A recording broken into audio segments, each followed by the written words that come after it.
Buenas tardes a todos y bienvenidos a este acto.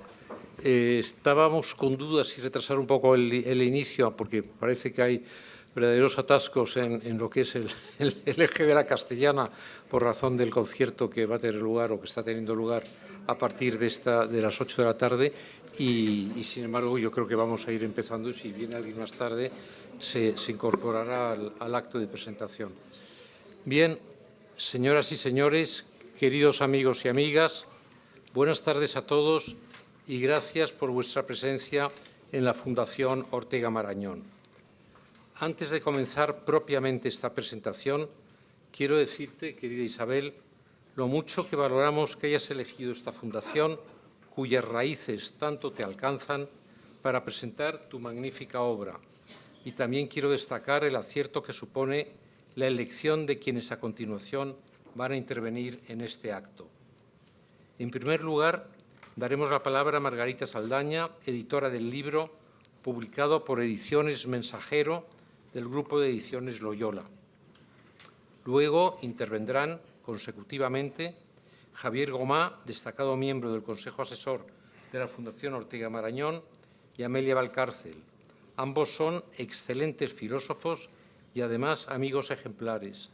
Harán, seguro estoy, una interesantísima presentación de la extraordinaria autobiografía novelada de Sor Juana Inés de la Cruz, escrita por nuestra prestigiosa teóloga Isabel Gómez Acebo, quien finalmente tomará la palabra para concluir este acto.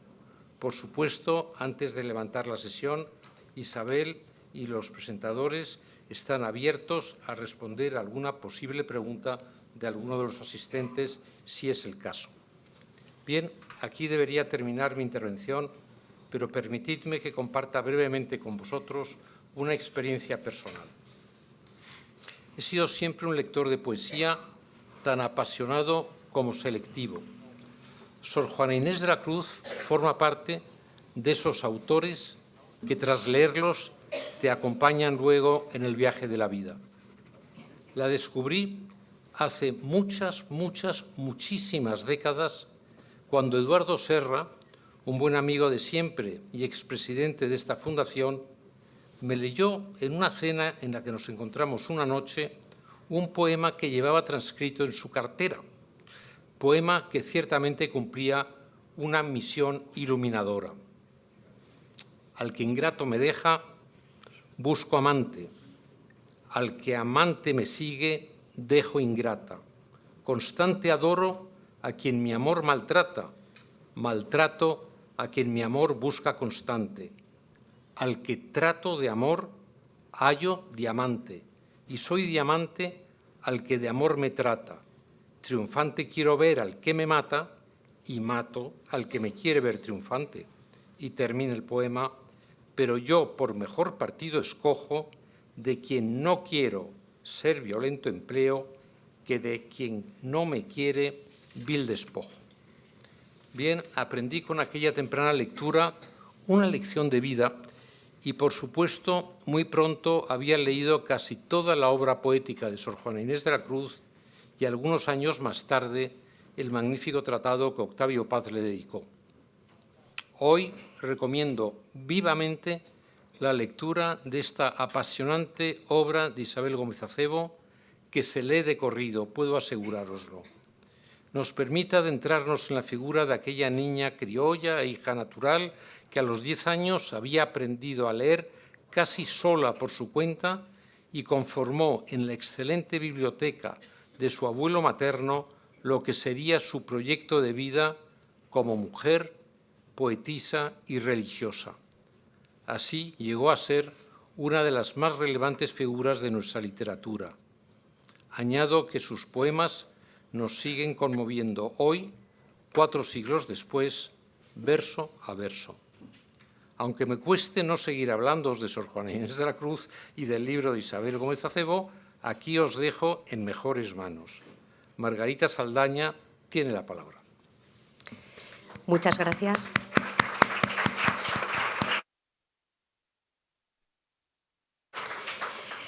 Agradezco muy sinceramente a la Fundación Ortega Marañón, a su presidente, Gregorio Marañón, a Federico Buyolo, que se ha encargado de que todo esté impecablemente preparado para recibirnos, y a todo el personal de esta casa. Por supuesto, a Amelia Valcárcel y Javier Gomá, porque le decía a Isabel, es un privilegio teneros con nosotros esta tarde. Y a Isabel, por supuesto, con la que hemos vivido esta aventura editorial, que viene siendo la segunda en poco tiempo. Me da mucho gusto darles la bienvenida, en cierto modo, en nombre del grupo editorial Loyola y de nuestro sello Mensajero, en el cual hemos publicado recientemente otra obra de Isabel Gómez Acebo, que también fue presentada en esta casa, Perseguida por el amor, una autobiografía novelada de Dorothy Day, y que en este momento pues, tiene también la alegría de poder adentrarse en otra figura femenina de, yo diría, de una relevancia muy particular, aunque no siempre muy bien conocida, ni siquiera bien interpretada, yo diría, y que necesita, pienso, como ser divulgada entre el gran público. Y pienso que este es uno de los beneficios que precisamente Isabel Gómez Acebo, con esa pluma ligera, inteligente, aguda que tiene, pues va a poder brindarnos a lectores y lectoras. Yo sencillamente quería comentar que esta obra de Isabel Gómez Acebo sobre Sor Juana Inés tiene en nuestro catálogo un valor particular. Estamos yo diría que corren tiempos recios para el mundo editorial. Cada vez parecería que se lee menos, o al menos en papel, y tenemos que seleccionar cuidadosamente lo que publicamos. No nos podemos dar el lujo de publicar todo aquello que se nos presenta, ni siquiera sobre todas las temáticas que nos ofrecen manuscritos. El hecho de seleccionar una obra requiere discernimiento, requiere tener una cierta garantía de que ese texto va a tener relevancia para el público, por alguna razón. Y este es el caso, me parece, de la obra de Isabel Gómez Acebo, Sor Juana Inés de la Cruz, una figura, como señalaba ahora mismo Gregorio Marañón, una figura absolutamente referente en la literatura del siglo XVII, cuyas obras continuamente son editadas y reeditadas, pero con poca penetración, yo creo, todavía en España. Una figura a la que nos parecía que valía la pena dar a conocer como poeta, como pensadora, pero también, yo diría, como impulsadora, y nos ayudará quizá Amelia Valcárcel más a profundizar ahí, como impulsora de una suerte de protofeminismo, si se puede decir así, de una manera de estar en el mundo como mujeres que rompe barreras de género ya muy pronto, al precio quizá de su propia reputación y de su propio confort vital. Es una mujer a la que le costó caro luchar por aquello que ella decía: podía más en mí el deseo de comer, de saber que de comer. Y este deseo de saber le costó muy caro. Por esta razón, esta obra tiene, digo, una relevancia particular en nuestro catálogo y hemos apostado por ella. Y también porque yo represento al Grupo de Comunicación Loyola, como saben bien, es un grupo editorial que pertenece a la Compañía de Jesús. Por lo tanto, con una impronta masculina muy marcada, como no podría ser de otra manera. Y, sin embargo, llevamos tiempo trabajando por conseguir publicar más y mejores obras, tanto de mujeres como sobre mujeres. Y en este caso se da la feliz coincidencia de encontrar a una autora excelente, como Isabel Gómez Acebo, que se adentra de una manera interesante, narrativa, divulgativa, en otra figura pues, de la importancia universal de como es Sor Juana Inés. Por tanto, no puedo sino felicitar a Isabel y felicitarnos por la opción que hemos hecho por la publicación de este libro, que tanto en el ámbito de España como esperamos en el ámbito latinoamericano y más particularmente en México, donde es una figura tan querida y tan admirada, un símbolo nacional, pues esperamos que pueda hacer mucho bien. Hasta aquí quisiera dejar la palabra ya a las personas que van a comentar con Isabel en profundidad la obra. Muchas gracias.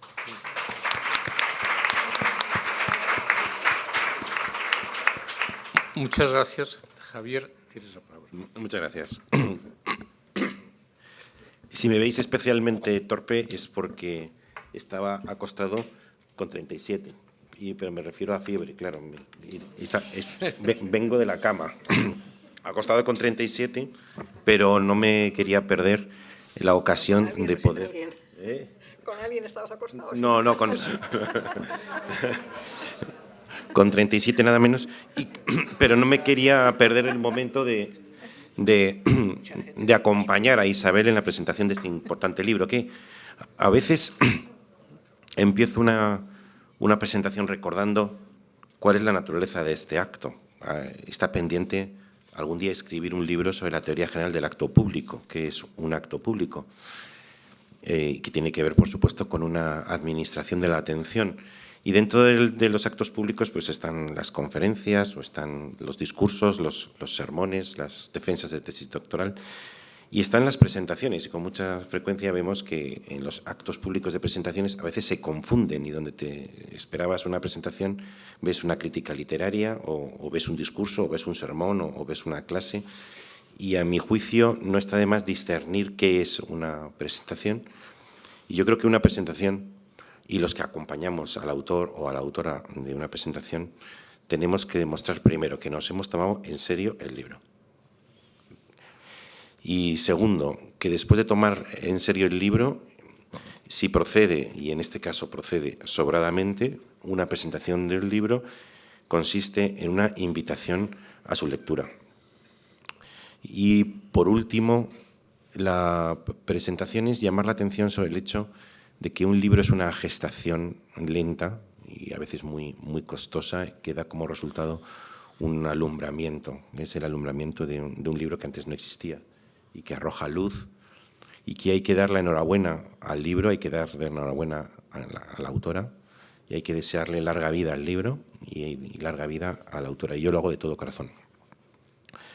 En cuanto a mi propia explicación o intervención, voy a decir unas cuantas cosas sobre el libro y dos o tres que me han removido cosas personales. La primera, en cuanto al libro, es que quien lo lea verá que al principio y al final la autora da unas razones personales, familiares, amistosas de por qué escribe el libro. Pero enseguida que se pone a leerlo, se encuentra con un libro que recuerda a San Juan Bautista, es decir, uno aquello en el que el autor se eclipsa en el beneficio y lucimiento total de la persona que ha elegido como tema. No hay una hipótesis expresa, no hay una propuesta de interpretación expresa. Lo que hay es una exposición desnuda de hechos. Y para eso, la autora escoge un recurso literario muy eficaz, que es el de suponer que Sor Juana Inés, me parece que soy yo, Sor Juana Inés tiene que hacer una confesión general y con eso hace un relato general de su vida de forma autobiográfica.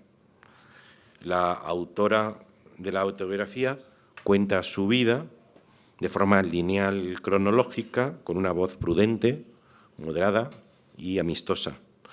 Por tanto, algunos de los temas que normalmente se plantea la investigación sobre la autora, qué significaba ser monja, o ser mujer, o ser poeta, o ser teóloga en el siglo XVII, hay gente que declara a Sor Juana Inés la primera feminista del Nuevo Mundo. Todos estos grandes asuntos no los explica el libro, sino que los narra. Y claro, la narración tiene más fuerza que la explicación. En mis libros argumento con mucha frecuencia que en el aspecto moral, y una biografía es el aspecto moral de una persona, la verdad reside en el caso concreto. Si tú le quieres explicar a tu hijo qué es la valentía, pues no le das una definición, no le remites al diccionario, no le remites a un tratado de moralidad, tampoco a la Wikipedia, sino que le señalas con el dedo un ejemplo de valentía, porque es en el ejemplo donde comparece la verdad en lo moral, a diferencia de lo lógico o lo científico. De manera que la elección del recurso literario, de la exposición de la vida de Sor Juana Inés de la Cruz, mi juicio, tiene una gran eficacia en la transmisión de la verdad que encierra el personaje de la biografiada. Todos sabemos que la verdad de lo humano no es un concepto. Los seres humanos tenemos tiempo y somos individuos que estamos en un antes y un después. Y en consecuencia, aquel género literario que con más precisión hace justicia a la esencia del humano es aquel no que nos encierra en la jaula de un concepto, sino que nos expone temporalmente. Y por tanto, una biografía es especialmente idóneo para desvelar la verdad del humano, por encima del ensayo o del tratado o del concepto. Ya me atrevo a anticiparme pidiéndole a Isabel su comentario sobre algo que de la lectura de su libro me ha producido todavía una cierta perplejidad, un deseo de saber más. Y es si ella nació más o menos en el año 48-49, aunque algunos discuten que es el 48, que es el 51. Sí. Y que vivió, por tanto, estamos hablando de 46, 45, 46, 47 años, y que había alcanzado en torno a 1690 el apogeo de su fama, que se había convertido, dices en un momento dado, al final del libro, en una, quizá, la primera pluma de las letras españolas, tanto peninsulares como en el Nuevo Mundo. ¿Qué le pasó a partir de 1690? En virtud de la cual vuelve con el antiguo confesor, Núñez de Miranda, un confesor severo, duro, castrante, en ocasiones incluso, aun cuando podía hacer exhibición de caridad, pues malo para ella, doloroso, y sin embargo al final, dices, que le escribe, le somete a una confesión general, le hace firmar determinadas cosas, le obliga a volver a la situación de novicia durante un año y ya escribe realmente muy poco. Me gustaría que luego me respondieras a qué pasó para que una mujer que finalmente había obtenido fama desde un convento, que habían publicado sus obras en la península, que era ya muy citada, respetada, aunque hubo una polémica que tú relatas muy bien en el libro, ¿por qué justo en el apogeo de su fama se retrae en lugar de afirmarse en su producción literaria? Y ahora los tres comentarios personales, o que tienen una connotación más personal. Me voy a referir primero a una colección que en la Fundación Juan March hemos puesto en marcha hace ya 10 o 15 años, que se titula Españoles Eminentes, que vamos encargando a biógrafos biografías con la idea de que en España, cuando cuentas la historia de España desde el punto de vista de los hechos muchas veces suscitan controversia, y para unos 1812 significa una cosa, para otros significa otra totalmente diferente. Para unos representa Cádiz, pero para otros el origen de la independencia, para unos el liberalismo, pero para otros el fracaso del liberalismo. Pero en cambio Goya es un grande.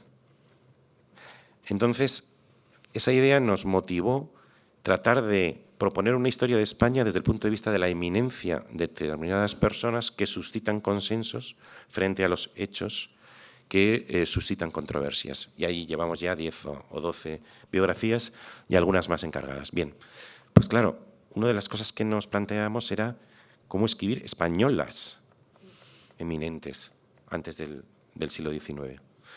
Porque no había personas que, salvo el socorrido Santa Teresa, ¿no? Pero quieres hacer una biografía de Zayas y apenas te salen 4 datos. O de Beatriz Galindo y te hacen también 4 datos. Y siempre que excluyamos reyes, que era uno de los motos, leitmotiv de nuestra colección, excluir políticos. Claro, esta biografía plantea con una claridad extraordinaria cómo la sociedad enterraba, coagulaba el talento femenino. No es que no hubiera un talento femenino, sino que el grado de presión para desprestigiar, para inhibir, para censurar la creatividad de las mujeres era extremo. Y eso que muchas veces las mujeres, precisamente para legitimar que podían hacer algo más allá que ser ama de casa o monja, tenían que presentar un relato autobiográfico legitimador. Como le pasa a Santa Teresa o como le pasa a Sor Juana Inés. Y eso que en este caso, en el de esta biografía, nos encontramos con una mujer de extraordinario talento que se labró la amistad de virreyes y de obispos y que finalmente, por conducto de la mujer de uno de los virreyes, logró que sus obras fueran publicadas en la península y gozaran de gran aceptación. Pero estremece la lectura del libro de Isabel, por cuanto se ve que es una mujer de talento extraordinario y que, sin embargo, tuvo que dedicar una buena parte de sus energías a simplemente justificarse de que podía escribir. El segundo tema que me gustaría destacar, porque estoy seguro que el asunto del feminismo tan importante es en Sor Juana Inés y que además confirma el acierto de la autora en la elección de la persona a la que le dedica esta autobiografía novelada. Y estoy seguro que Amelia, con sobrada competencia, hablará del asunto del feminismo. Yo os quiero decir solo una palabra sobre el fenómeno del autodidactismo. O sea, al final, esta mujer es autodidacta, porque no cursa una educación reglada apenas. No va a la universidad, no va al seminario. Y claro, yo me siento identificado. Es verdad que yo he hecho educación reglada porque he ido al colegio, hice Derecho y Clásicas y luego hice el doctorado, pero en determinado momento tuve que elegir si las cosas que yo quería contar las tenía que contar, las podía contar. Si una persona que quiere contar las cosas que quiero contar las puede contar solo en la universidad o fuera de la universidad. Y a mí esa pregunta me duró mucho, hasta que tenía 32 o 33 años. Y finalmente opté por el cierto autodidactismo, de decir, escribo los libros desde donde estoy y no tiene más autoridad que si son buenos o malos.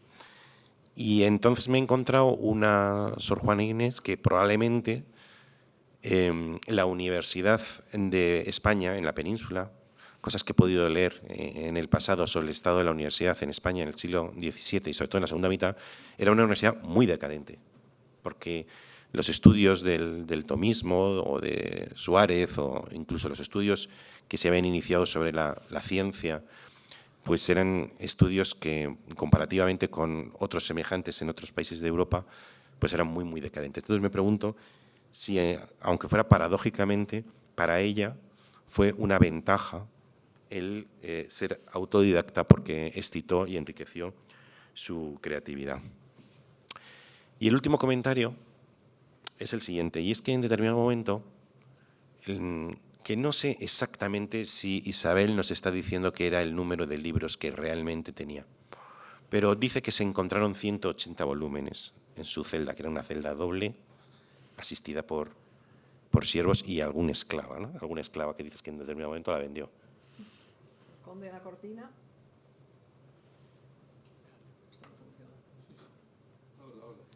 El conde de la Cortina, en 1695, pidió a las monjas jerónimas que le dieran los documentos que quedaban en el convento sobre Sor Jerónima, sobre Sor Juana.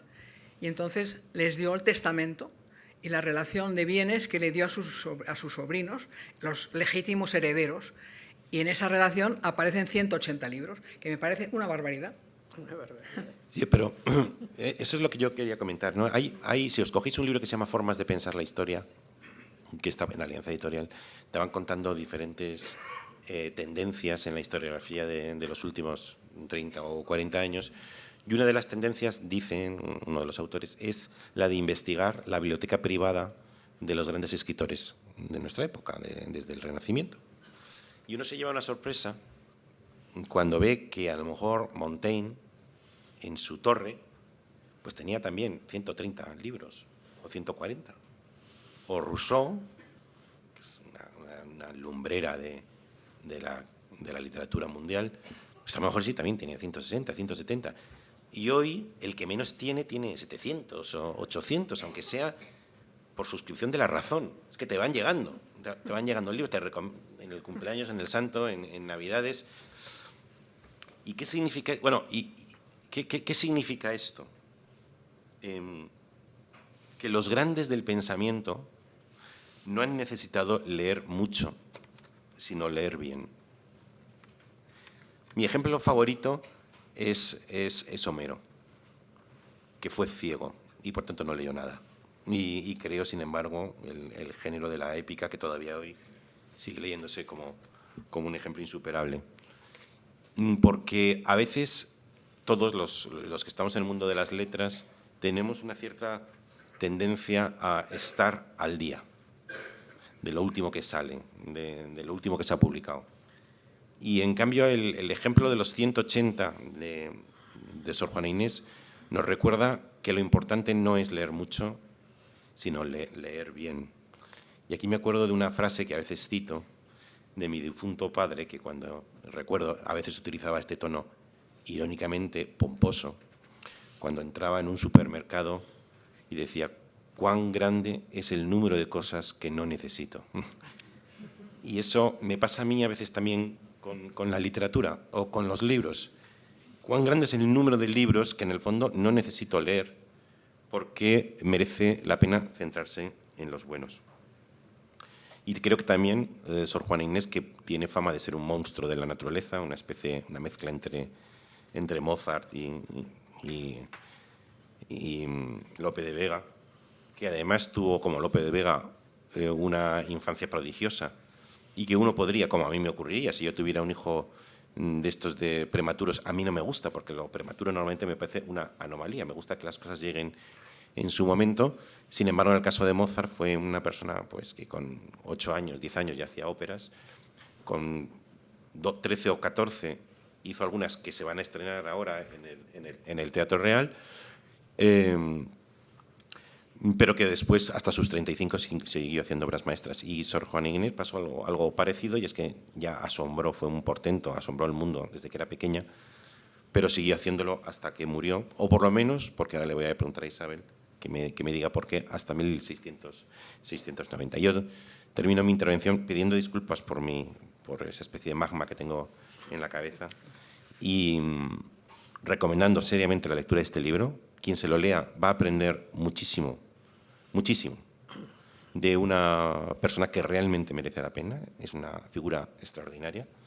Invito a su lectura, y créanme que me lo tomo en serio, incluso por interés propio, y deseo larga vida al libro y a la autora. Muchas gracias.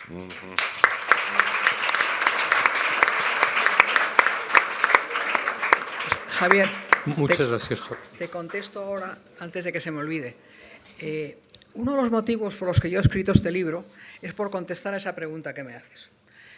Yo doy como pretexto que unas amigas se reúnen en una cafetería y discuten sobre Sor Juana Inés de la Cruz. Y yo, presuntamente, no sabía nada de ella. Unas defienden que se convirtió y se dedicó totalmente a Dios, por eso dejó de escribir, y otras dicen que no, que esperó un ratito. Y entonces yo he descubierto ese testamento, esos papeles que encuentra el conde de la Cortina en el monasterio, que prueban que Sor Juana Inés se quedó con muchos libros y con mucho dinero. O sea que no, ella esperó un ratito que amainara la furia contra ella. Es más, le dejó a un cura Lombaida un montón de dinero, pero para ella... O sea, le sorprendió la muerte. Le sorprendió la muerte. Le sorprendió la muerte, es que se murió de un tifus que no esperaba. O sea, que ella aguantó. Le preocupó a las cimas que había llegado su personalidad, que consideraba que no eran legítimos. Y entonces se cayó durante un ratito para ver si pasaba la ola de considerar la 10ª musa. Y entonces, bueno, pues se murió y el obispo se quedó con todo, ¿eh? Sí, lo logró. Amelia Valcárcel tiene la palabra. Muchísimas gracias. Y voy a acogerme a eso último de la 10ª musa que ha salido, que es importante para hablar de esto.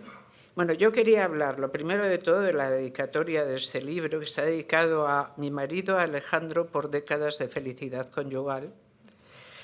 Y, en efecto... ¿Es verdad?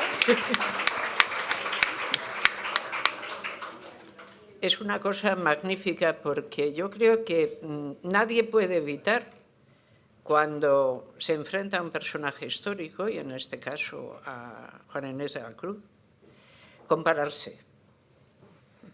Y la verdad es que la pobre Sor Juana encontró a gente muy bien dispuesta, pero se le iban todos, los virreinatos duraban lo que duraban, estaban hechos a tiempo tasado, y siempre tenía que esperar al siguiente a ver qué iba ocurriendo. Es decir, que no se encontró un Alejandro con el cual pudiera vivir toda su vida tranquilamente y desarrollar su talento en condiciones de paz, ¿no? Por el contrario, la suya es una biografía que da mucho miedo. Da mucho miedo porque en ella ocurre lo que Javier nos ha ido relatando. Es decir, ¿qué le pasa al genio cuando tiene la mala idea de nacer mujer? Para decir esto me baso en una frase de Stendhal, que tenía el hombre su genialidad bastante bien establecida, y además le gustaba. Es decir, Stendhal es una de esas personas que se gusta, ¿no? Lo ves, según escribe. Y entonces es muy claro, dice, desgraciados aquellos genios que nacen mujer porque se pierden para la humanidad. Ya está. Pero el asunto es cómo se pierden. Demos por hecho que es verdad que se pierden, pero quizá cada genio que nace mujer se pierde de una manera diferente. Y la pregunta a la que ahora Javier reta a Isabel, y que Isabel ha empezado a responder, es ¿cómo se perdió este genio en particular? ¿Qué le pasó a este genio en particular? En efecto, el genio es imposible que no se manifieste rápido. Solo conocemos prácticamente un caso de un genio tardío, pero por lo callado, el buey mudo, Tomás de Aquino, ¿no? Está, que nadie excepto su maestro Alberto confía en que allá haya algo. Y de todas maneras, donde se le enseña, le llaman el buey mudo porque nunca dice nada. Dice, ya, pero ya veréis cuando abra la boca por primera vez. Y es cierto, no, Juana Inés a los 3 años es un prodigio. Y todo el mundo sabe que es un prodigio. Y justamente por esto la sacan de su casa, la llevan a Ciudad de México y dice, esta niña aquí peligra de varias maneras. Porque la niña, cuando es muy joven, dice, lo que más me gustó fue enterarme de que decían que en México había una cosa que llamaban universidad, que era donde te enseñaban todos los saberes. Pero claro, luego me enteré de que había que ser varón para poder ir a aquel sitio. Así que rogué mucho, dice a mi madre, que me vistiera de chico, me mandara a Ciudad de México y así yo, vestida de chico, me podía introducir en la universidad y aprender todos los saberes. Hace un momento, Concepción Arenal, en el siglo XVII, diciendo, no, yo lo voy a lograr porque yo lo hago, yo me visto y voy. Concepción Arenal, digamos, tenía a su favor una cosa, ella venía de una familia de legistas y académicos. Y entonces toda su familia estaba de acuerdo en esta niña no es corriente y por lo tanto hay que ampararla para que haga su camino. La familia de Sor Juana yo creo que no tenía tanto poder, pero tuvo la vista de decir, bueno, con esta joven ¿qué se puede hacer? Para empezar no la vamos a tener aquí, la vamos a mandar a Ciudad de México. Ciudad de México debía ser un lugar asombroso entonces, la ciudad virreinal. Esta niña acaba de monja jerónima después de que alguno de sus confesores, un sádico cualesquiera, hay alguno que otro, decidiera meterla a Carmelita. O sea, si hay una regla que sirva para que alguien se anonade, esto se vuelva nada, a ser posible, es la que las carmelitas cumplen. Y además se supone que es el fin mismo de lo que hacen. Anonádate. Es un gran plan, pero yo creo que a Juana Inés no era el que más... ¿no? Entonces, afortunadamente, se va del Carmelo, sobre pretexto de que su salud no aguanta lo terrible, lo duro de la regla, y se va a las Jerónimas, que son una orden antigua femenina. Una orden antigua femenina quiere decir que lo único que se asegura cuando una mujer entra en esa orden es su decencia. Por lo tanto, la decencia y la honorabilidad de su familia.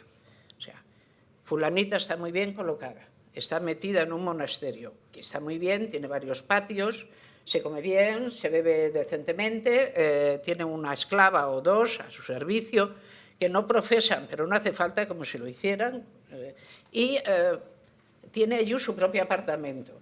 Este era un problema porque Sor Juana de dinero no andaba muy allá. Entonces, lo que Sor Juana lo primero que tuvo que hacer fue luchar para que alguien le pagara la dote que le permitiera entrar en el convento. Eran dotes fuertes. Y luego debía de ser una gran administradora e incluso banquera, porque logra hacerse bastante rica dentro del convento administrándolo. Y compra y vende sin cesar tierras, casas, tierras de labor, libros, aparatos. Aparatos de los de entonces se suponían científicos, que son una de esas como las colecciones antiguas de los museos, que van entre lo eficaz, lo útil y la curiosidad. No son curiosidades, pero ella de esto tiene bastante. ¿Cómo logra una persona que está en un convento, aunque en un convento una mujer podía recibir, y normalmente recibía? Esto es, la visitaban sus amigos, le traían cosas, y ella respondía con finezas, dulces, un poema. Primero logra que alguien la ampare y solvente el asunto de su dote, es muy importante. Logra mantener siempre las mejores relaciones con el poder. Cada virreina que aparece se vuelve inmediatamente objeto de su interés, porque hay que llevarse bien, pero más que eso. Y encuentra, yo creo, en la condesa de Paredes a lo mejor que le pudo pasar, ¿no? Porque esta sí que se cree la genialidad. Es decir, no cree simplemente que ella sea una curiosidad novohispana. El riesgo que corría el talento de Juana Inés en religión, con este nombre, era que fuera como el talento femenino a veces, cuando es enorme, cuando es genialidad, el riesgo que corre es ser tomado como una rareza. Fíjate, cosa más rara, oye, esta. Qué niña tan curiosa, ¿eh? Habla y todo, y dice cosas que tienen sentido, y escribe versos. Qué notable es esta pobre jovencita, qué divertida, ¿no? Vamos a abrir un capítulo nuevo en la historia de las mujeres, las rarezas. Y había varias rarezas, y yo quiero citar alguna de estas rarezas, porque la mejor manera de saber el tamaño de alguien es ponerlo en perspectiva con gente que se le parezca. Y tenemos alguna que otra. Por ejemplo, quizá alguno de ustedes ha oído hablar de la Santa Juana de Cubas. Bueno, pues que sepan que la mayor rareza que teníamos en esta villa y corte, alumbrado ya para largo y a punto de caducar el siglo XVI, era la Santa Juana de Cubas. Una señora también metida en un monasterio que predicaba en público y a la que acudía toda la corte para oírla, incluido el rey Felipe II. Era predicadora, pero no era la única. Había muchas más de estas mujeres, casi todas, hablando desde el convento. La única que no habló desde ahí, sino desde el matrimonio, eso debe decir que encontró un Alejandro, fue María de Zayas. Todas las demás habían buscado el refugio debajo del campanario para que las dejaran de alguna manera hablar de lo suyo. Teníamos a la Santa Juana de Cubas, que es una figura interesantísima, pero tenemos también a Oliva Sabuco de Nantes, por ejemplo. Es muy parecida. Oliva Sabuco se mete en hacer centones enormes donde se supone que da cuenta de todo lo que es la ciencia y el saber de su época, absolutamente todo. De ahí que para limarle, quitarle la hierba debajo de los pies, sus contemporáneos, que siempre habrá quien no te aprecie, los que no lo aprecian, dice, en realidad se lo sopló todo su padre y ella no hace más que ponerlo por seguido. No, probablemente es un tipo de erudición el que presenta enorme, pero hay algo en ella, por referirme a lo que Javier ha dicho, porque para mí también es el tema número 1, la autodidaxia femenina. ¿Cómo? No solo un genio que nace mujer está condenado a desaparecer, sino está condenado a que se aprenda las cosas sola, porque no puede tener maestros. Nadie enseña a las mujeres. Sí, claro que se les enseñan las letras, pero ¿qué otro que pensara de sí, yo soy muy bueno? Vaciaría su cabeza y su ambición de futuro, tú me sustituirás, en una cabeza femenina. Esa estructura, que es la del discipulado, no existe. Y entonces, ¿qué se hace? ¿No? En la que funciona es la de la rareza, y por eso esta expresión de Platón, la 10ª musa, funciona con Juana Inés. La 10ª musa es el modo en que Platón, para explicarse qué era aquello, habló de Safo. Es la 10ª musa. Y Juana Inés es la 10ª musa novohispana. Todas las mujeres corren el severo peligro de ser musas en cuanto dejan la menor oportunidad. No sé si os habéis fijado en esto, procurad que no os emuseen nunca. Cada vez que alguien amablemente os diga, tú eres una musa, atreveos a hacer muy desagradables y decir, no, mira, yo lo fui un rato, pero lo estoy dejando. Es lo mejor, ¿no? Se acaba antes y ya está. Las sabias.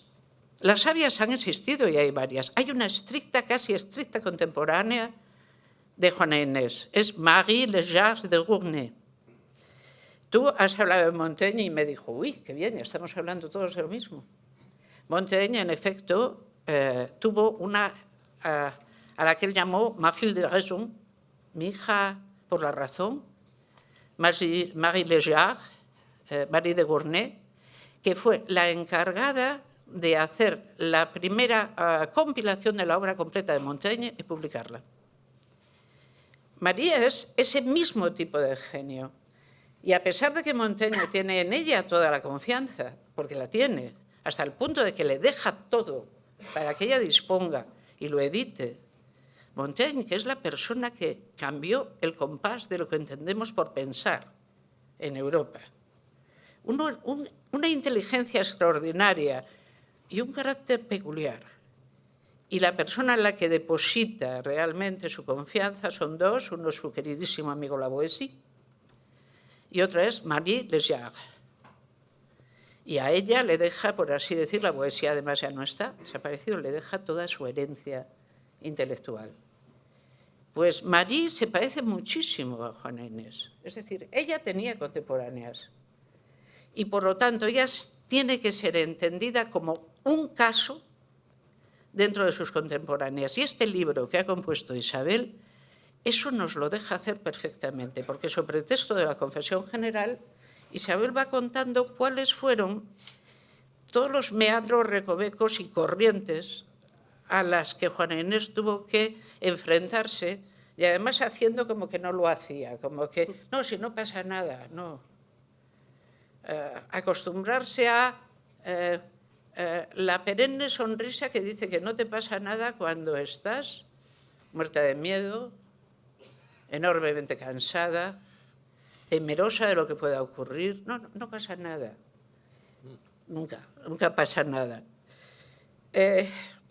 Marie Legare es una figura tan admirable como Juana Inés.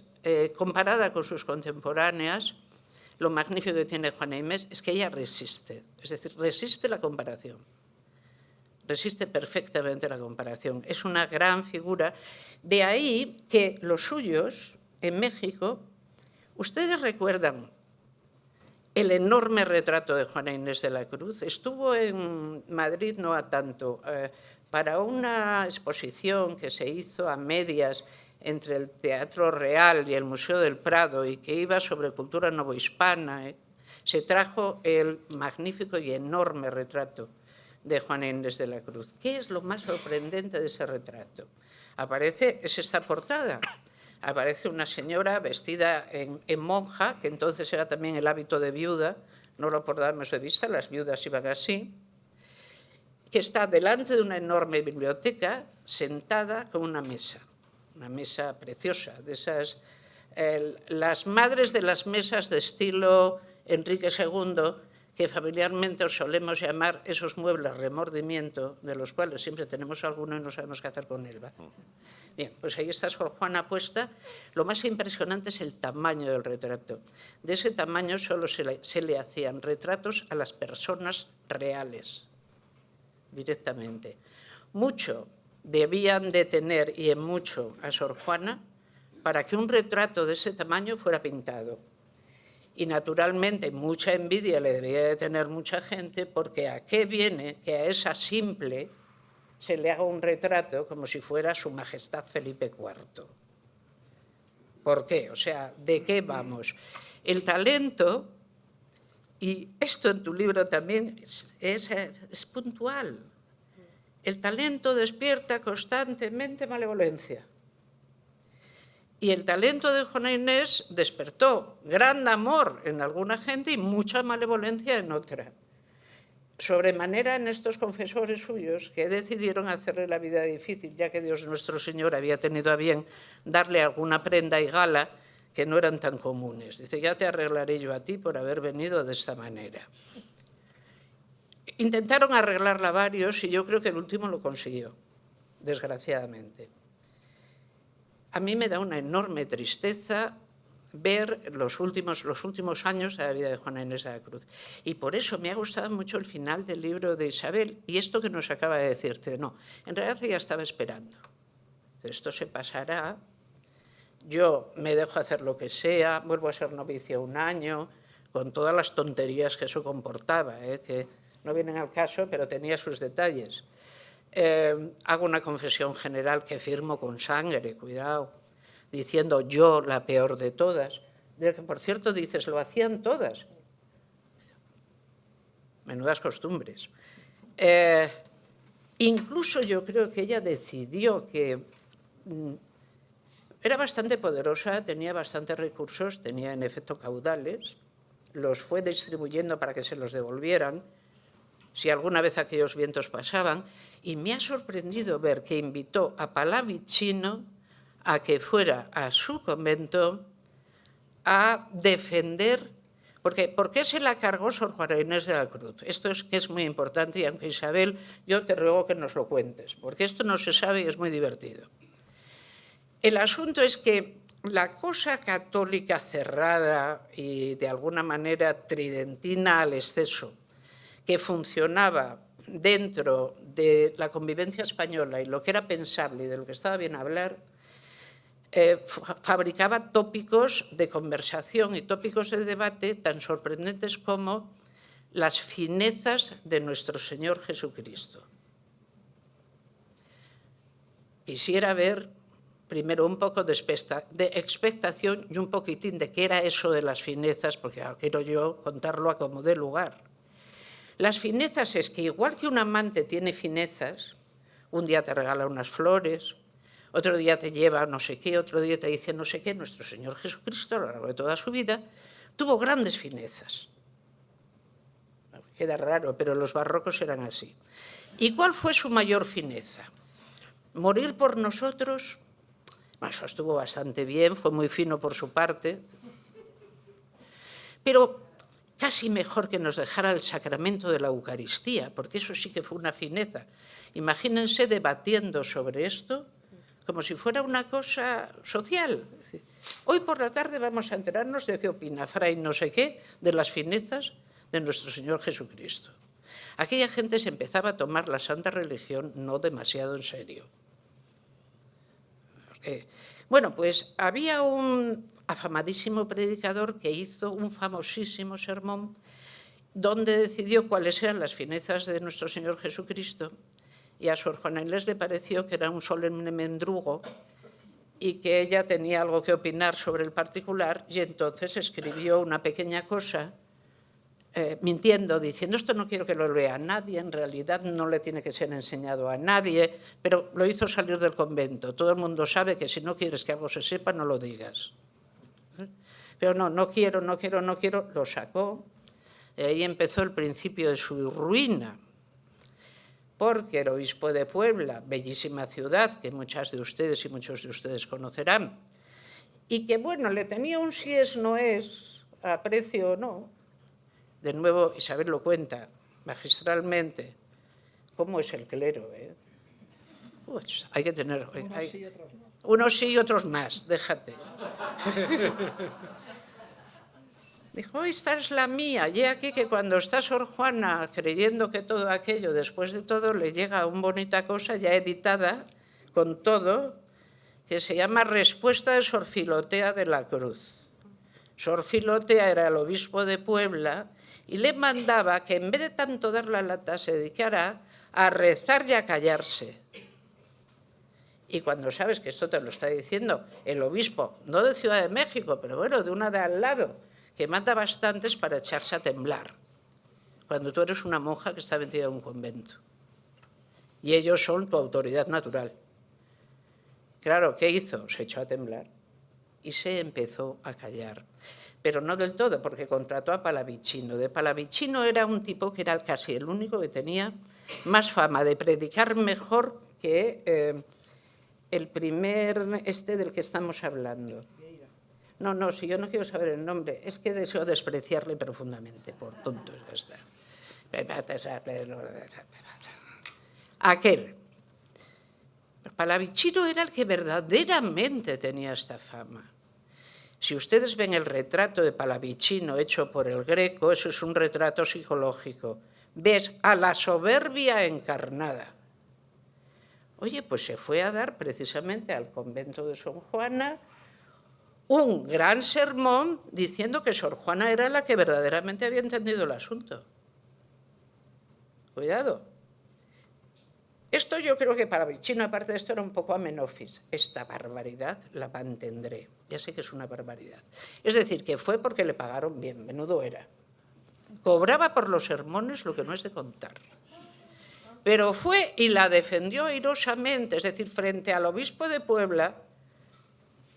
Palavicino era como 10.000 veces más persona admirada y tenida en prestigio que lo fuera el obispo de Puebla.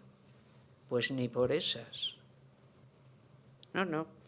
El sindicato de persecutores ya tenía una idea y pensaba llevarla a término. Es cierto que Sor Juana falleció de una peste un cólera, ¿no? Un tifus, sí, que apareció y al que era muy difícil sustraerse. Acuérdense que si hemos tenido una pandemia hace nada, ¿cómo podía ser aquello? A finales del 17 se cayó en esto. Una cosa sobre tu libro y el de Octavio Paz, y termino. A mí el libro de Octavio Paz me gustó mucho, y en México gustó muchísimo, porque la idea que desarrolla Octavio Paz es el destino de Sor Juana y el destino de México son lo mismo. En realidad, Octavio Paz llega tan allá que se llega a creer que él es Sor Juana. Es decir, él la entiende mejor que ella se entendió jamás a sí misma.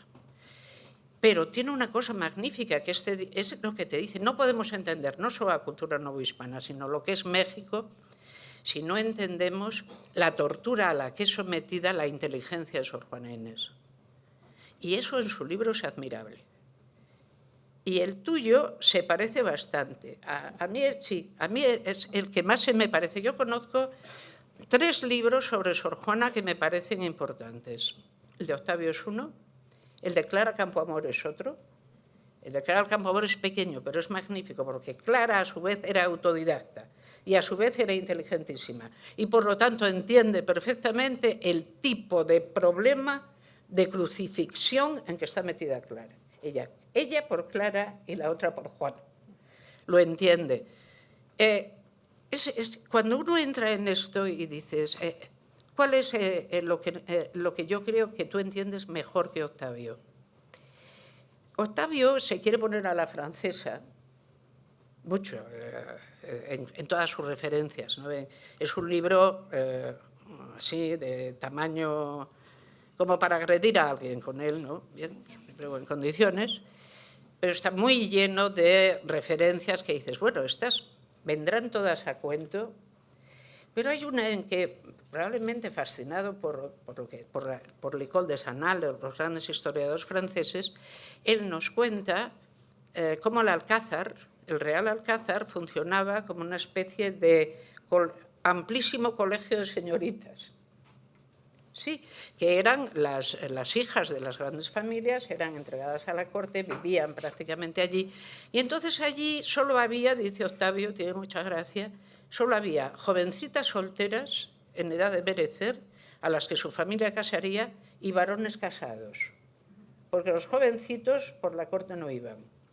Y aquello daba lugar a gran cantidad de equívocos y exigía el desarrollo de un particular modo de tratarse entre los sexos, que era la cortesía.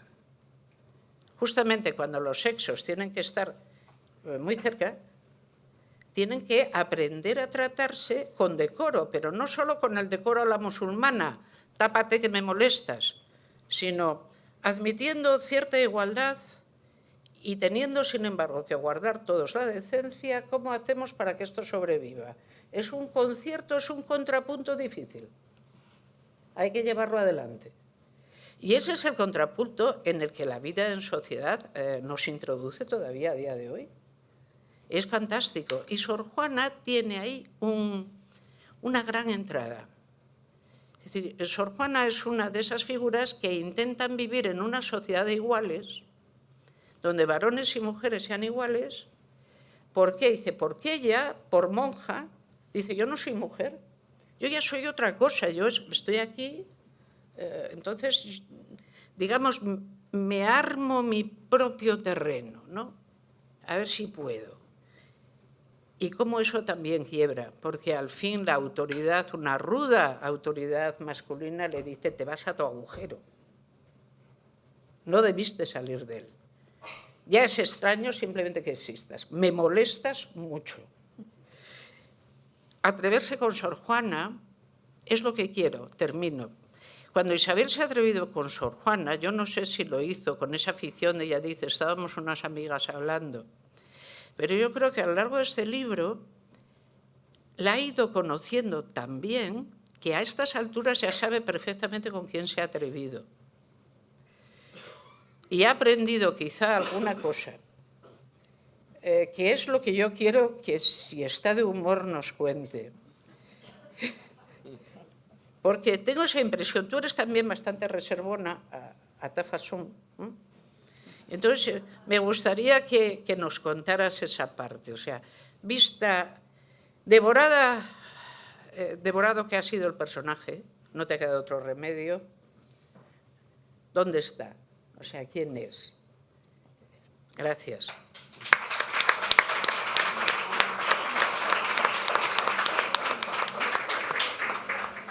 Con estos preliminares tan exitosos, mis palabras van a resultar muy pobres.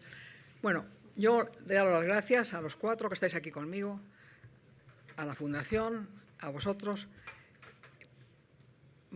Margarita Saldaña ha dicho una cosa, y es que este libro, que era muy difícil de publicar, porque ¿quién va a comprar un libro de una monja criolla del siglo XVII mexicana, que además tiene la mala suerte de escribir en versos, que hoy nadie lee un verso? Pues bueno, pues le tengo que agradecer a la editorial Mensajero que haya invertido su dinero y su tiempo en este libro, porque yo quería que esta mujer fuera conocida fuera de la academia, por más gente, no mucha gente, porque ya comprendo que el género no se vende fácil, pero por más gente. A mí siempre me había gustado la persona de Sor Juana, pero claro, me compré sus obras completas 1000 páginas de una letra pequeñita, y eso pues me predispuso en contra. Pero curiosamente apareció un artículo en un periódico diciendo que 2 obras inéditas de Sor Juana habían aparecido en una subasta en Nueva York y que el Estado español había salido a comprarlas, porque eran superiores a 50.000 euros que habían salido de España sin permiso. Y mira por dónde, eso fue el argumento que me dio el empujoncito para dedicarme. Y leí a Octavio Paz, el primero. Como decías tú, Amelia, un libro así de gordo, con el que no estoy totalmente de acuerdo. Oye, yo puedo estar de acuerdo o en desacuerdo, yo no soy nadie, y Octavio Paz es un monstruo, pero psicológicamente trata a Sor Juana, bueno, pues de una manera que yo no la trataría. Claro, para escribir sobre Sor Juana, yo tenía que aprender el siglo XVII en Nueva España, como se llamaba México antes. Y claro, yo me he quedado en Hernán Cortés y Francisco Pizarro. Nunca he ido más allá de la conquista. No sabía cómo vivían en estos países. Entonces tuve que leer y me quedé muy impresionada del México del siglo XVII. Solo habían pasado 150 años del descubrimiento de América y México tenía una universidad con más volúmenes que Oxford, una plaza mayor impresionante, un palacio virreinal muy bueno, un barrio, La Traza, que es un ejemplo de arreglamento de espacio, de casas de piedra, algunas con escudos nobiliarios. Y ya el colmo es las acequias, los canales. La acequia real, por donde llegabas a México, uno de los principales canales de México, tenía una anchura que permitía que 5 naves coincidieran.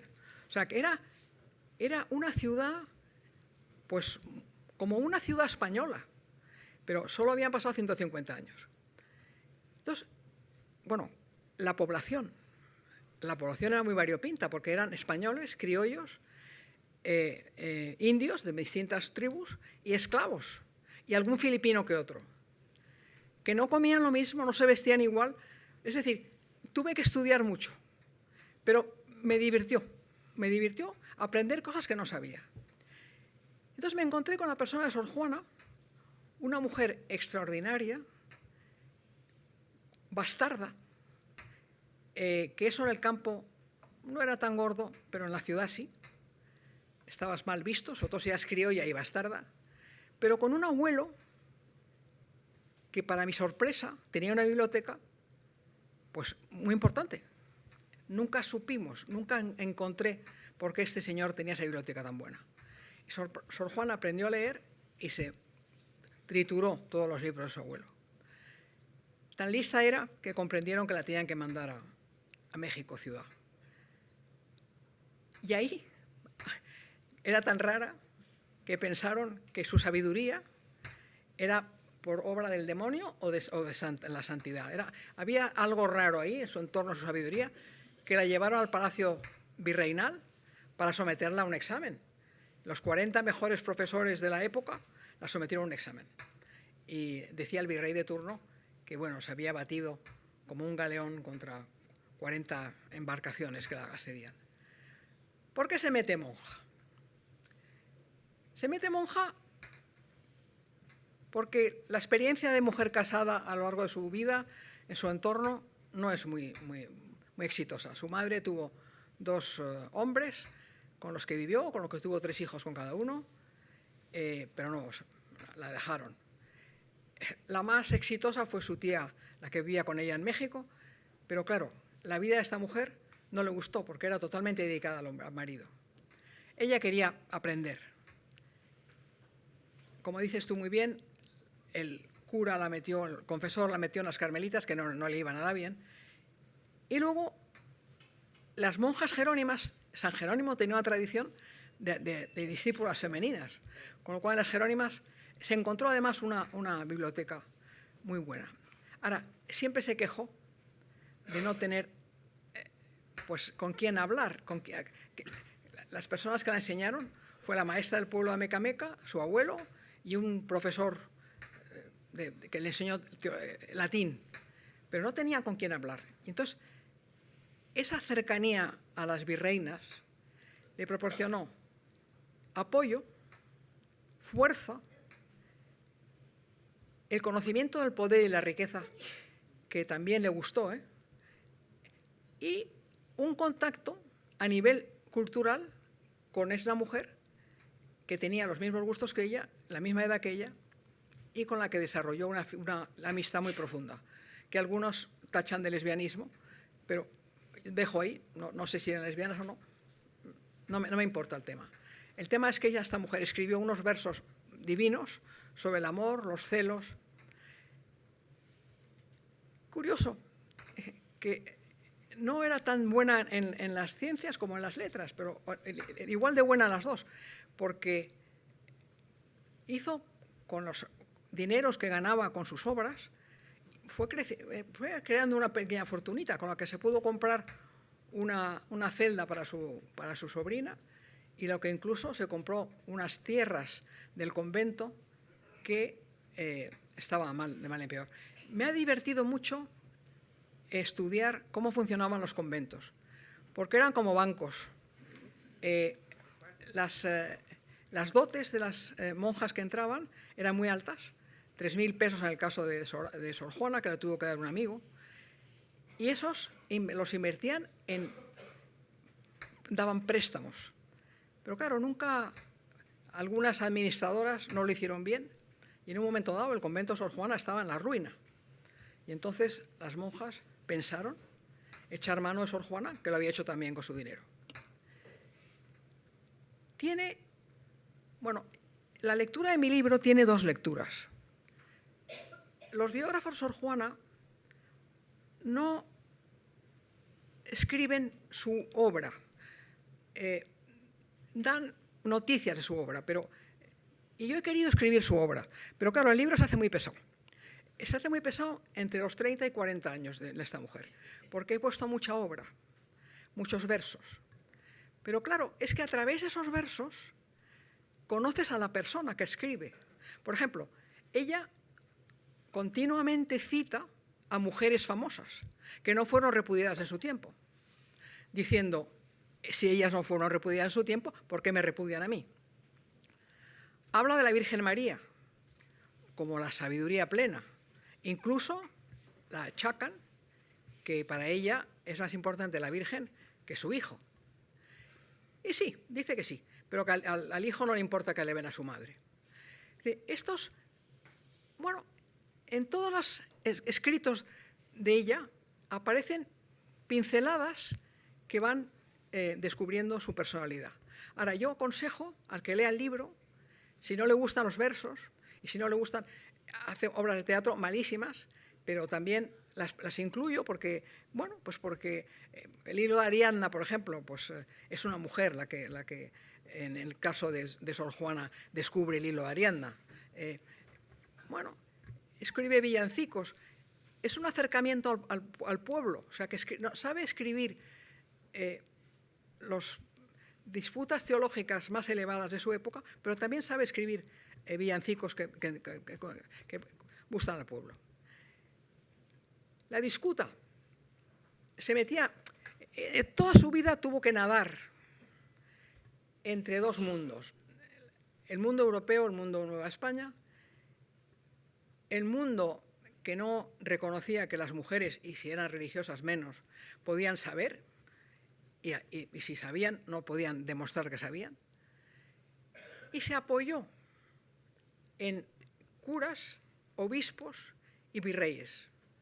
Y cuando le falló estos apoyos, se vio en el abismo, porque una amiga suya, Sor Agustina, la condenaron a estar encerrada en su celda durante 40 años. Entonces tuvo miedo que le pasara eso. Y por eso yo creo que se convirtió durante un ratito, para ver si pasaban estos malos tiempos y podía volver a retomar su vida de siempre, porque ella, los talentos que Dios le había dado, consideraba que era una obligación multiplicarlos. Y no por ser mujer y por ser religiosa, tenía que hacer el holocausto de su vida. Yo me he divertido mucho y os agradezco a vosotros dos vuestras afirmaciones y vuestros descubrimientos, porque me habéis abierto nuevos caminos. Pero yo os aconsejo que leáis el libro como una novela. Le he querido hacer ágil. Eso sí, la parte más pesada os la saltáis. O si queréis, o si no, no. Pero que está ahí. Y bueno, pues espero que os guste y que lo compréis, porque la editora se quede contenta por haber invertido su dinero en un libro que era muy difícil de vender. Vale, muchas gracias.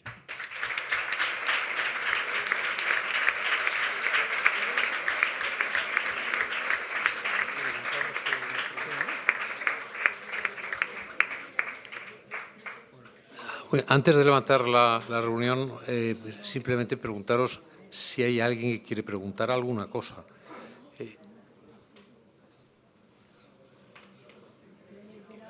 Tradúceme lo que me diga, porque no he traído los audífonos, estoy muy sorda.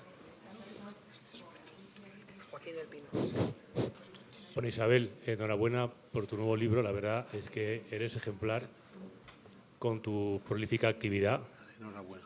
Y me acompleja tu trabajo y tu intensidad y tu, como digo, tu prolífica actividad, ¿no?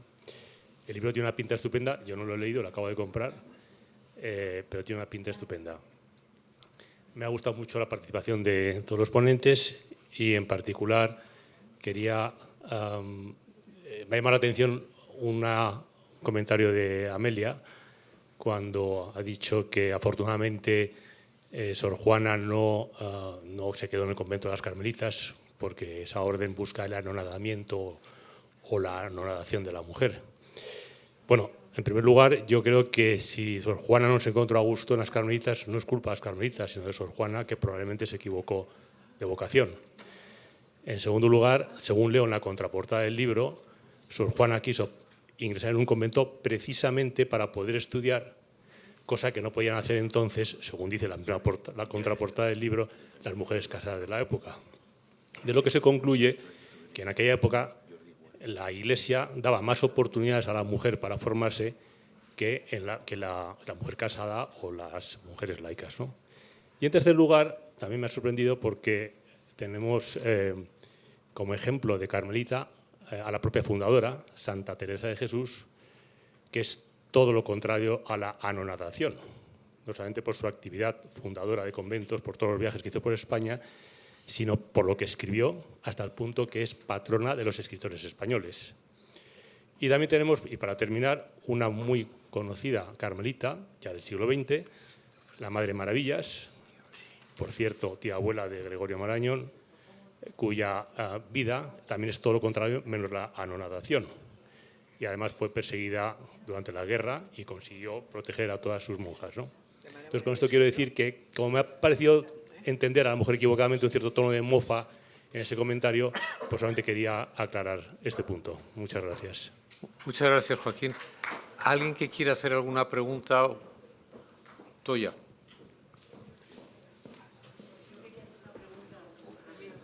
Toya, espera, un micrófono para que te... La mayor parte de las obras de ellas son obras de encargo. ¿Son qué? Obras de encargo. Le encargan que haga, etcétera, etcétera.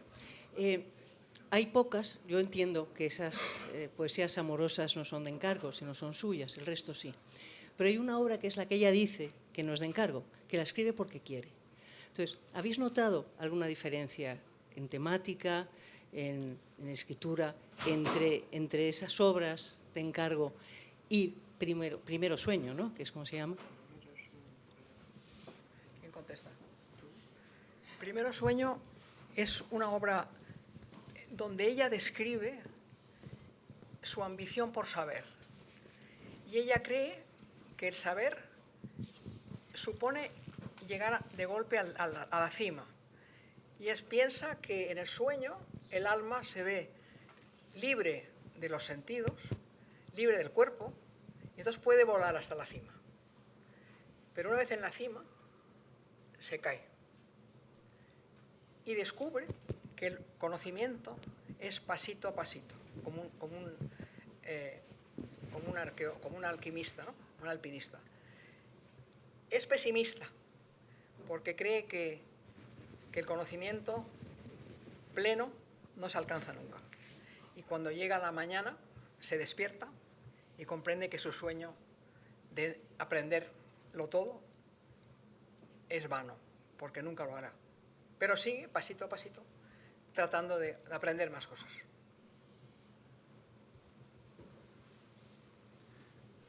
Gracias. Está muy influida por Quevedo en ese primer Sí, claro, está muy influida. Dilo que está muy influida por Quevedo. ¿Quieres añadir tú algo? No, que está muy influida por Quevedo. A Sor Juana, todos sus contemporáneos la influyen mucho, claro. Entonces, bueno, pues... Pero claro, también Dante Dante es positivo el recorrido que hace hacia el saber, pero esta no, esta es negativo. Piensa que el saber no se alcanza nunca. ¿Tú qué sabes más que yo de estas cosas? Ya que me das esta oportunidad, simplemente una cosa. Las mujeres, ya desde la baja Edad Media, algunas mujeres especialmente dotadas de talento intentaron tener manera de desarrollarlo. Pero no es tan cierto que los muros de los conventos, lo ha dicho Isabel antes, la orden jerónima era especialmente buena para esto, porque San Jerónimo mismo siempre tuvo discípulas. Santa Paula, por ejemplo, y Santa Paula hija. Y entonces había una tradición que no prohibía el estudio de las mujeres en la orden jerónima, y todavía si vamos, por ejemplo, a la Gruta de Belén, donde San Jerónimo supuestamente hacía todas sus penitencias, digo supuestamente porque estaba mucho más en la corte de Bizancio, allí haciendo otras cosas distintas. Tú ves, San Jerónimo es el que se supone que traduce todos los textos al latín, hace la Vulgata. En realidad lo hacen todas sus becarias que tiene metidas en Belén trabajando para él. Y entonces en la orden jerónima la idea de que las mujeres, siempre que tengan buen confesor que las rija, pueden dedicarse al saber, es una cosa admitida. De tal manera que hizo muy bien en escapar de la férula carmelitana, porque allí no estaba tan fácil. Claro que Santa Teresa pudo hacer cosas, pero ella misma dice, no las quiero letradas aquí, ni quiero que traigan libros. Una cosa era la santa fundadora, que por cierto no paraba en un convento casi nunca, porque estaba corriendo de uno a otro a fundarlos o refundarlos, y otra cosa era la regla que había que seguir. Y en la orden jerónima la convivencia era mucho más parecida a la convivencia en palacio, aun siendo un monasterio, que a una convivencia estrictamente presidida por una regla que hay que seguir. Es decir, las monjas tenían que ir al canto de las horas, me parece que 2 veces, y nada más. Y luego no había ni refectorio. Quiero decir, cada monja le guisa y le hace la comida y la compra su demandadera o su esclava, y vive allí como quien vive en un magnífico apartamento de varias habitaciones, con servicios comunes bien establecidos. Estas órdenes acaban todas en la desamortización. La Mendizábal acabó con todas, con los jerónimos especialmente. Aquí yo creo que no dejó nada en este caso. Pero por eso tampoco Juana Inés es alguien que digas su propia orden trabajó por ella. No, es una orden muy peculiar, era una orden para gente de gran calidad donde entrar era carísimo. La dote era enorme. ¿Cuánto eran? ¿Cuántos? 3.000 pesos. 3.000 pesos. ¿Y cuánto vendría? Un esclavo valía 2.000. Un esclavo joven. Un esclavo joven. Es el único baremo de comparación que yo tengo para esa época. ¿Una casa? No sé. ¿Cuánto le costó la celda cuando la compró? 3.000. No, celda no. Le costó, no sabemos. Eso no lo dicen. Sí, no. Tampoco sabemos lo que le costó la celda que le compró a su sobrina. Pero eran caras. Porque, bueno, la celda es que tenía 2 pisos. Claro. Era uno arriba, donde el dormitorio, y otro abajo, donde tenía la cocina y una gran sala donde tenía sus libros y sus instrumentos científicos. O sea, vivía como una, bueno, no como una princesa, pero vivían bien. Muy bien, si os parece, levantamos. Bien, levantamos la sesión. Millones de gracias a todos por haber estado aquí, sobre todo a Isabel.